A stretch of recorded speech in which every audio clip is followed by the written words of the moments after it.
ਆਪਾਂ ना ਇਹਦੀਆਂ ਕਰੈਕਟਰਿਸਟਿਕਸ ਨੂੰ ਸਟੱਡੀ ਕਰਨਾ ਹੈ। मैं बोल ही रही हाँ, तुसीं ध्यान नाल सुन लियो, ठीक है ना। करैक्टरिस्टिक्स ऑफ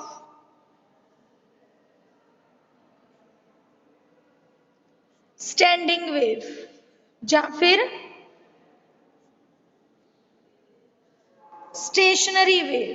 ओके चलो, फर्स्ट करैक्टरिस्टिक उन्होंने कहा the disturbance is confined to a particular region between the starting point and the reflecting point of the wave.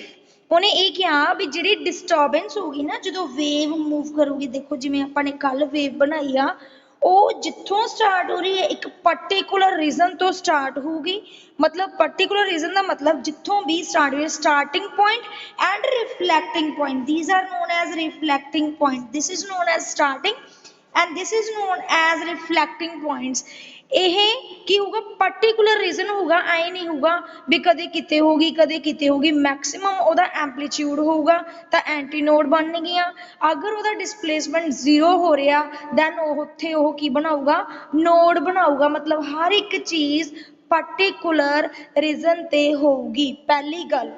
दूजी गल की है भी जिहड़ी टोटल एनर्जी एसोसीएट है स्टैंडिंग वेव दे नाल ओहदे विच की है, it is a twice the energy of each of incident and reflected wave. जिहड़ी आपां इंसीडेंट करवा रहे हैं वेव एंड रिफ्लैक्टेड वेव, मतलब जिवें हुण मान लो मैं रिफ्लैक्शन ऑफ वेव्स करवाऊंगी तो इस तो अगला भी मैं एक बाउंड सरफेस लै लूँगी, ਉਹਦੇ ਉੱਪਰ ਜਿਵੇਂ ਆਪਾਂ ਸਫੈਰੀਕਲ ਸਰਫੇਸ ਦੇ ਵਿੱਚ ਕਰਦੇ ਹੁੰਦੇ ਸੀ, ਸਫੈਰੀਕਲ ਮਿਰਰ ਲੈਂਦੇ ਹੁੰਦੇ ਸੀ, ਇੱਕ ਇੰਸੀਡੈਂਟ ਵੇਵ ਕਰਵਾਉਂਗੀ ਮੈਂ ਇਹਦੇ ਉੱਪਰ ਸਟ੍ਰਾਈਕ, ਦੈਨ ਉਹ ਰਿਫਲੈਕਟ ਹੋ ਕੇ ਵਾਪਸ ਆਊਗੀ, ਦੈਨ ਉਹਦੇ ਵਿਦ ਰਿਸਪੈਕਟ ਆਪਾਂ ਨੋਰਮਲ ਡਰਾ ਕਰਦੇ ਹੁੰਦੇ ਸੀ।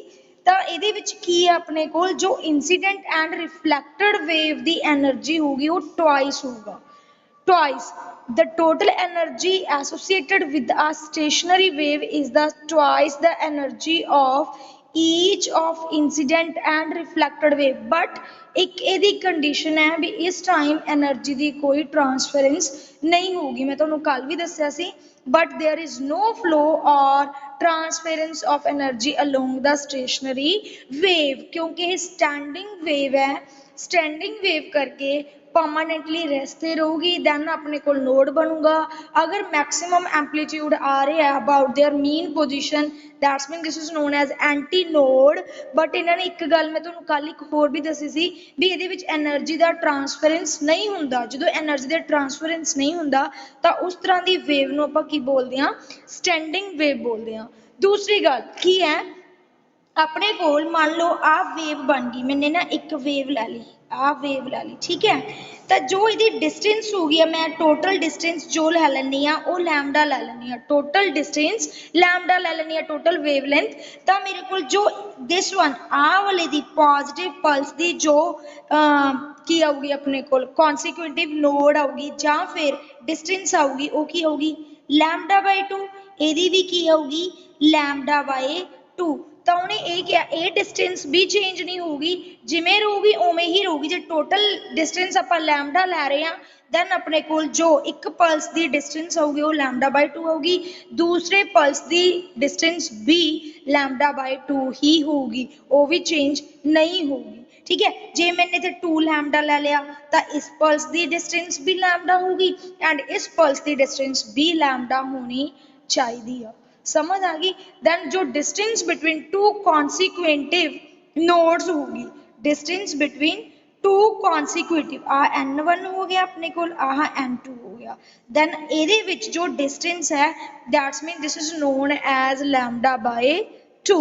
लैमडा बाय 2 आ तो मैं नोड दसे सी ना, आ देखो n1 n2 कल दसे सी, तो ये जो डिस्टेंस है वो की है लैमडा बाय 2, क्योंकि टोटल वेव अपने को इत्थे तक खत्म होगी ना, आ देखो एवें चाहे एनवी लै लो जिमें भी लै लो, दैन तुहाडे कोल जो टोटल डिस्टेंस बनूगी that's mean this is known as two consecutive nodes n1 and n2, that's mean this is known as lambda by 2। हुण उस तो बाद आपां नूं अगली करैक्टरिस्टिक्स दे विच ये भी पता भी इहदे विच कुछ सर्टेन पॉइंट्स हुंदे जिहड़े मैं बार बार बोलदी जा रही हाँ, नोड एंड एंटी नोड। जो एंटी नोड होगी चाहे नोड होवे दैन ਉਹਦੇ ਵਿੱਚ ਆਪਣੇ ਕੋਲ ਸਿੰਪਲ ਐਂਟੀ ਨੋਡ ਦੇ ਵਿੱਚ ਵੀ डिस्टेंस लैमडा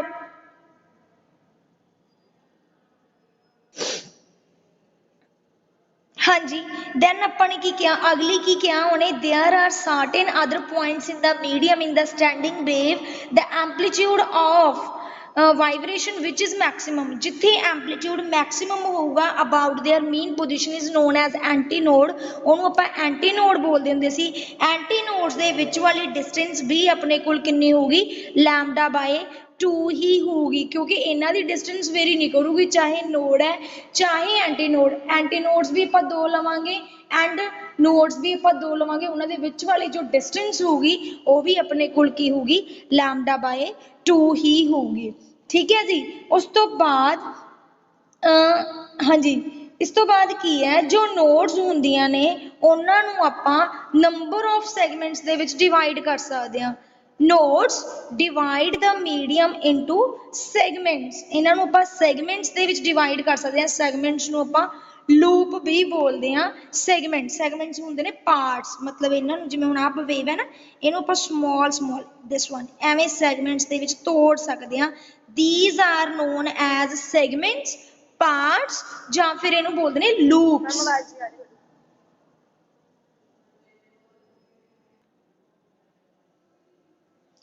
हाँ जी, उन्होंने की कहा भी जो स्टैंडिंग वेव है उहदे विच जो मीडियम है उन्होंने आपां स्प्लिट कर सकते हैं into a number of segments, number of segments. एक गल होर, अगली करैक्टरिस्टिक वो की कह रहा, all the particle in one particular segment vibrate in the same phase, same phase दे विच लाई करने, मतलब जे फाई इज इक्वल टू 0 है then phi is equal to 0 दे विच ही चलूगा।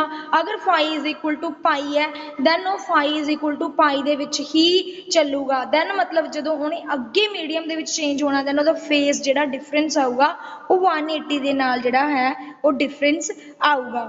हुण आपां नूं ये भी पता है भी जिहड़ा एंपलीट्यूड आ वो कित्थे तो कित्थे तक वेरी करदा है, 0 तो लैके मैक्सिमम वैल्यू तक। 0 हुंदा नोड दा एंड मैक्सिमम किहदा हुंदा एंटी नोड दा। 0 at nodes to maximum at antinodes. तां हुण की हुंदा है, तां आपां नूं ये भी पता भी जिहड़ियां ये वेव्स ने standing waves about their mean position की करदियां रहिंदियां ने, वाइब्रेट करदियां रहिंदियां ने, है ना। ठीक है जी, वाइब्रेट करदियां रहिंदियां ने। दैन तुसीं दसो मैनूं करैक्टरिस्टिक्स समझ। Strings and normal mode of vibration analytical treatment करना है, ये तो पेपर दे विच पक्का ही आऊगा, हुणे इंपॉर्टेंट लिख लो इनू। दैन ये पेपर दे विच पक्का ही 5 मार्क्स का आना ही आना है, डेरिवेशन है। ठीक है, आप डेरिवेशन सॉल्व करते हैं। चलो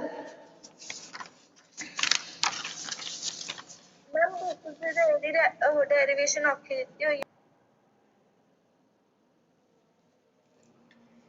हाँ जी, एक बार मैं दोबारा दस दिनी हाँ। देखो एनालिटिकल ट्रीटमेंट दे विच आपां ने की कीता, मैंने एक पॉजिटिव पल्स लै ली, पॉजिटिव पल्स एक नैगेटिव पल्स। पॉजिटिव पल्स जिहड़ी है वो नैगेटिव टू पॉजिटिव प्रोसीड कर रही है एंड जो नैगेटिव पल्स है वो नैगेटिव टू पॉजिटिव। दैन इन्हां दे विच जो फेज डिफरेंस है वो कितना है, पाई। दैन अपने कोल फर्स्ट इक्वेशन का फॉर्मूला तो पता ही है, y1xt is equal to r sin omega t minus k x. क्योंकि माइनस क्यों लगाया, क्योंकि ये नैगेटिव टू पॉजिटिव जा रही है। y2xt r sin a positive to negative to positive आ रही है, then omega t plus k x plus pi, phase difference कितना है, pi. Then sine theta plus pi is equal to minus sine theta, मैंने value put की। Superposition principle के according दोनों waves नूं आपां प्लस करांगे, प्लस करता। देन उस तो आपां ने एक रिजल्ट जो रिलेशन है वो यूज किया, sine c minus sine d is equal to 2 cos c plus d by 2 sine c minus d by 2। This is known as c and this is known as d. हुण आपां ने filling करतियां values, तां के x नाल के x cutting कर गया। आ 2 नाल 2 नहीं तुसीं घटा सकदे, क्योंकि cos दे नाल है 2, ये कल्ला ही पिया होया 2 2 मैं तो तुसीं हाँ जी, आप की करते हैं 2 cos 2 ओमेगा टी बाई 2, क्योंकि 2 ने ना ये 2 ओमेगा टी बाई 2। हुण इहदे नाल 2 घटा सकते हो तुसीं एवें, sine omega t plus k x minus omega t plus k x upon 2। हुण इहदे नाल की कट गया, ओमेगा टी कट गया। ਜਦੋਂ ਇਹ ਕੱਟਿਆ then ਆਪਣੇ ਕੋਲ ਆ ਗਿਆ -r 2 cos omega t sin plus 2kx upon 2 ਨਾਲ 2 ਇਹਦੇ ਨਾਲ ਵੀ ਕੱਟ ਗਿਆ ਠੀਕ ਹੈ ਜੀ then ਆਪਣੇ ਕੋਲ ਆ ਕੱਲਾ 2 ਰਹਿ ਗਿਆ -2r cos omega t sin kx ਆ ਗਿਆ ਆਪਣੇ ਕੋਲ ਹੁਣ ਦੇਖੋ ਇਹਦੇ ਵਿੱਚ ਪੋਜੀਸ਼ਨ ਦਾ ਫੈਕਟਰ ਆ ਰਿਹਾ ਆਪਣੇ ਕੋਲ ਟਾਈਮ ਦਾ ਫੈਕਟਰ ਆ ਰਿਹਾ ਇਹਦੇ ਵਿੱਚ ਆਪਣੇ ਕੋਲ ਹਨਾ then ਆਪਾਂ ਇਹਨੂੰ ਇਕੱਠੇ ਨੂੰ ਲਿਖ ਸਕਦੇ ਹਾਂ -2r sin kx cos omega t this is a function of stationary wave ਹੁਣ ਦੇਖੋ ਮੈਂ ਤੁਹਾਨੂੰ ਦੱਸਦੀ ਹਾਂ ਵੀ ਇਹ ਰਿਪਰੈਜ਼ੈਂਟ ਕਿਉਂ ਕਰ ਰਹੀ ਹੈ ਇਕੁਏਸ਼ਨ ਸਟੇਸ਼ਨਰੀ ਵੇਵ ਦੇ ਲਈ ਕਿਉਂਕਿ ਅਗਰ ਆਪਣੇ ਕੋਲ ਮੂਵਿੰਗ ਹਾਰਮੋਨਿਕ ਵੇਵ ਹੁੰਦੀ ਦੈਨ ਉਹਦੇ ਵਿੱਚ vt x ਜ਼ਰੂਰ ਆਣਾ ਸੀ vt x ਆ ਜਾਂਦਾ ਚਾਹੇ vt x ਆ ਜਾਂਦਾ vt ਵੈਲੋਸਿਟੀ ਟਾਈਮ ਦੇ ਵਿਦ ਰਿਸਪੈਕਟ ਟੂ ਕਿੰਨੀ ਵੈਲੋਸਿਟੀ ਕਵਰ ਕਰਦੀ ਹੈ ਕਿੰਨਾ ਡਿਸਪਲੇਸਮੈਂਟ ਲੈਂਦੀ ਹੈ ਉਸ ਟਾਈਮ ਆਪਣੇ ਕੋਲ ਜੋ ਵੇਵ ਸੀ ਉਹ ਮੂਵ ਕਰਦੀ ਦਿਖਣੀ ਸੀ ਬਟ ਇਹਦੇ ਵਿੱਚ ਓਨਲੀ x ਦਾ ਫੈਕਟਰ ਆ ਰਿਹਾ x ਦਾ ਫੈਕਟਰ ਮਤਲਬ ਪੋਜੀਸ਼ਨ ਜਿੱਥੇ ਉਹ ਪੋਜੀਸ਼ਨ ਲੈ ਰਹੀ ਹੈ ਇਹ ਫੈਕਟਰ ਆ ਰਿਹਾ vt ਆਪਣੇ ਕੋਲ ਇਨਕਲੂਡ ਨਹੀਂ ਹੋ ਰਿਹਾ ਇਸ ਕਰਕੇ ਆਪਣੇ ਕੋਲ ਜੋ ਦਿਸ ਇਕੁਏਸ਼ਨ ਹੈ ਉਹ ਰਿਪਰੈਜ਼ੈਂਟ ਕਰ ਰਹੀ ਹੈ ਵੀ ਵੇਵ ਮੂਵ ਨਹੀਂ ਕਰ ਰਹੀ a wave in which the waveform does not move so it represents standing wave it represents standing wave then ਇਹ ਆਪਾਂ ਨੂੰ standing wave show ਕਰਵਾ ਰਹੀ ਹੈ ਠੀਕ ਹੈ ਜੀ ਹਾਂਜੀ ਹੁਣ ਆਪਾਂ ਦੋ ਆਪਣੇ ਕੋਲ ਆ ਵੇਵ ਬਣ ਗਈ ਮੰਨ ਲਓ ਇੱਕ ਪੁਆਇੰਟ ਤੇ ਆ ਕੇ ਮਿਕਸ ਹੋ ਗਿਆ ਆ ਪੁਆਇੰਟ ਤੇ ਉੱਪਰ ਆ ਕੇ ਮਿਕਸ ਹੋ ਗਏ ਦੈਨ ਇੱਥੇ ਆਪਾਂ ਲੈ ਲੈਨੇ x 0 ਐਂਡ ਜੋ ਐਂਡ ਵਾਲਾ ਪੁਆਇੰਟ ਆ ਆਪਾਂ ਲੈ ਲੈਨੇ l ਮਤਲਬ ਆ ਪੋਜੀਸ਼ਨ ਲੈ ਲੈਨੇ ਆਪਾਂ ਹਨਾ ਟੋਟਲ ਡਿਸਟੈਂਸ ਆਪਾਂ ਨੂੰ ਪਤਾ ਹੀ ਹੈ ਲੈਮਡਾ ਇਹਦੀ ਹੈਗੀ ਹੈ λ/2 ਇਹਦੀ ਹੈਗੀ ਹੈ λ/2 ਠੀਕ ਹੈ ਜੀ ਹੁਣ ਆਪਾਂ ਇਹਦੇ ਕੇਸਿਸ ਕਰਨੇ ਆ ਉਹਨਾਂ ਨੇ ਕੇਸਿਸ ਲਿਖਿਆ ਹੋਇਆ at one end of string at one end of string at one end of string where ਪਹਿਲਾਂ ਆਪਾਂ ਮੇਨ ਪੋਜੀਸ਼ਨ ਤੋਂ ਹੀ ਲੈਣੇ ਆ ਮੇਨ ਪੋਜੀਸ਼ਨ x 0 ਜਦੋਂ x 0 ਹੋਵੇ ਤਾਂ ਇਸ ਐਂਡ ਨੂੰ ਕੀ ਬੋਲਦੇ ਆਪਾਂ ਨੋਡ ਇਸ ਐਂਡ ਨੂੰ ਆਪਾਂ ਕੀ ਬੋਲਦੇ ਆ ਨੋਡ ਤੁਸੀਂ ਇਸ ਇਕੁਏਸ਼ਨ ਦੇ ਵਿੱਚ ਪੁੱਟ ਕਰੋ yxt is equal to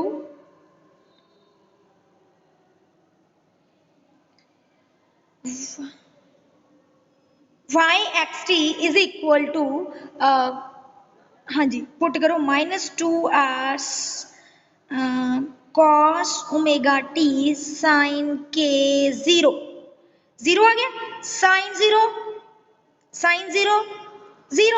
ਜਦੋਂ sin 0 ਆ then सारा फैक्टर की हो गया 0 ਜਦੋਂ सारा फैक्टर 0 हो गया then इस ऊपर इस पॉइंट ਦੇ ਉੱਪਰ वेव की आ रेस्ट ते है समझ आ गई इस केसेस तो अपन ये भी पता चल गया चलो अदर एंड ते चलते हैं जे x की वैल्यू l है देन अपने को एंटी नोड होगा देन l वैल्यू पुट करो y is equal to -2r cos omega t sin k l ठीक है जी कल्ला sin kl ਨੂੰ ਹੀ ਆਪਾਂ ਵੇਰੀ ਕਰਾਵਾਂਗੇ ਕਿਉਂ ਅਦਰ ਐਂਡ ਵੀ ਮੰਨ ਲਓ ਆਪਣੇ ਕੋਲ ਫਿਕਸਡ ਹੈ ਅਦਰ ਐਂਡ ਵੀ ਫਿਕਸਡ ਹੈ ਦਿਸ ਵਨ ਵੀ ਫਿਕਸਡ ਹੈ ਇਸ ਤੋਂ ਅੱਗੇ ਨਹੀਂ ਹੋ ਜਾਣਗੇ ਬਾਉਂਡਰੀ ਦੇ ਵਿੱਚ ਹੀ ਨੇ ਫਿਕਸਡ ਦੈਨ ਜਦੋਂ ਇਹ ਫਿਕਸਡ ਹੈ ਦੈਨ ਆਪਾਂ ਵੇਰੀ ਕਿਹਨੂੰ ਕਰਾ ਸਕਦੇ ਹਾਂ sin kl = 0 ਜਦੋਂ y ਦੀ ਵੈਲਿਊ 0 ਹੈ y ਦੀ ਵੈਲਿਊ 0 ਲੈ ਕੇ ਆਪਾਂ y ਦੀ ਵੈਲਿਊ ਕਿਉਂਕਿ ਆਪਣੇ ਕੋਲ ਐਂਡ ਫਿਕਸਡ ਹੈ ਨਾ ਐਂਡ ਫਿਕਸਡ ਦੇ ਲਈ ਆਪਾਂ y ਦੀ ਵੈਲਿਊ 0 ਲੈ ਸਕਦੇ ਹਾਂ y ਦੀ ਵੈਲਿਊ 0 sin kl = 0